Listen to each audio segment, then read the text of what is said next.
Mi nombre es Luis Seragaki.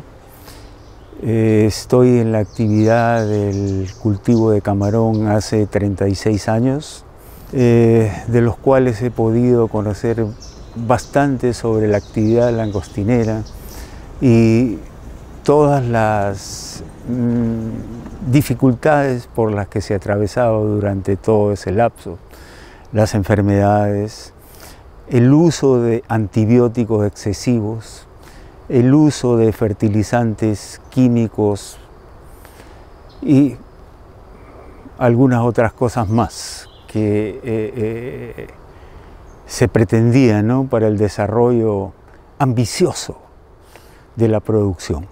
A partir del año 1999, la agricultura está basada en 3 pilares, que son el sol, la tierra y el agua.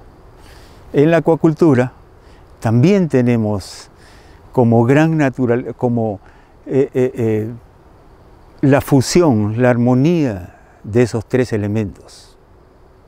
Entonces, en el caso del camarón, el sol es la fuente de energía, la fuente de temperatura, para que sobrevivan los animalitos, los bebitos, con la temperatura ideal. El sol genera la actividad fotosintética.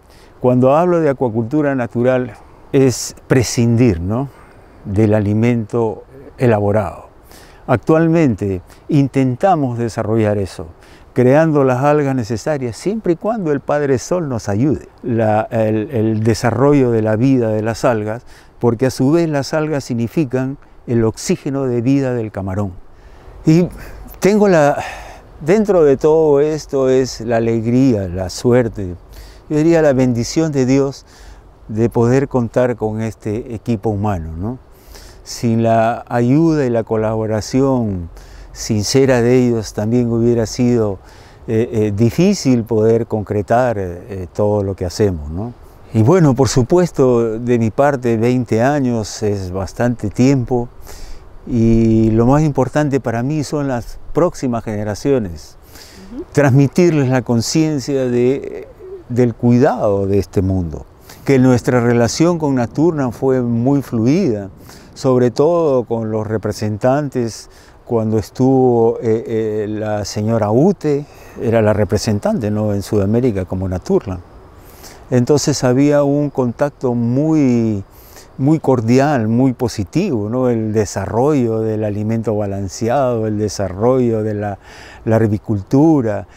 Llamémosle también, ¿por qué no? O sea, las diferencias de criterio, ¿no?, para poder concretar todo esto, ¿no? Pero de una manera muy fluida, desapegándonos hasta cierto punto de nosotros mismos, pensando en medio ambiente, ¿no? Entonces esa era un poco el objetivo de todo esto, ¿no?, el cuidado del medio ambiente. Entonces de ahí fue que se elaboró una serie de condiciones como el alimento balanceado, ¿no? Y bueno, hasta el momento que seguimos manteniendo una muy buena relación, ¿no? Así que yo agradezco a Naturland su apoyo, sus conocimientos y su colaboración también con nosotros, ¿no?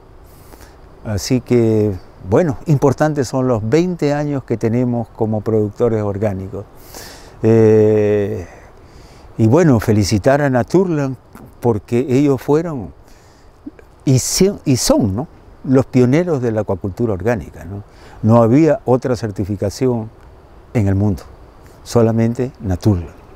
Y bueno, a pesar, como comentaba, que Naturland fue el pionero de la acuacultura orgánica y las normas eran muy, pero muy estrictas y aún continúan siendo muy estrictas, ¿no?, comparativamente con la Unión Europea, como por ejemplo el uso de metabisulfito. Naturland está prohibido. Entonces, nosotros continuamos aún bajo esas normas estrictas de Naturland y que no usamos metabisulfito, ¿no? E inclusive, las densidades de siembra que se mantienen actualmente, ¿no?, son 15 por metro cuadrado y eso se mantiene desde hace muchísimo tiempo. Gracias a todos por su siempre gentil apoyo. Un abrazo para todos.